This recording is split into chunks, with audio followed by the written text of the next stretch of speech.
જય સિયારામ દરેક મિત્રોને જય સિયારામ। તો તમારું સ્વાગત છે અમારા આજના નવા વ્લોગમાં। તો તમે જોઈ શકો છો આ રીતની બજારમાં કેવું સરસ મજાનો વરસાદ પડી રહ્યો છે અને પાણી ભરાઈ ગયું છે અને લગભગ 15-20 મિનિટથી આ રીતે વરસાદ ચાલુ છે।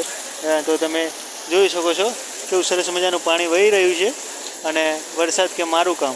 તો અત્યારે જે બધા સાતમ આઠમની મજા લેવા માટે જે બધા બહાર નીકળતા હતા એ બધા બાઇકોવાળા સાઈડમાં થઈ અને હવે દુકાનોના છત હોય દુકાનોની છત નીચે ઊભા થઈ ગયા, કારણ કે પાણી જેટલું છે કે તમે રિક્ષામાં જોઈ ગયો છો કે ભાઈ હાલ બહાર નીકળ્યા જેવું જ નહીં। અને અત્યારે બજારો લગભગ 30% ખુલ્લી છે, 70% અત્યારે બજારો બંધ છે। તો તમે જોઈ શકો છો કે ભાઈ સરસ મજાનું પાણી વરસાદ વહી રહ્યો છે અને પાણી આવી રહ્યું છે। સવારનો વરસાદ ચાલુ હતો, પછી વચમાં થોડો બ્રેક લીધો, પાછું ફરીથી ચાલુ થયો છે અને સાતમ આઠમના દિવસે એટલે વરસાદ તો રહેવાના, પણ બહુ મજા આવે એવું છે વસ્તુ। અને સાતમ આઠમની બધાને તમને હાર્દિક શુભકામનાઓ। પત્તે રમો, જીતો, હારો।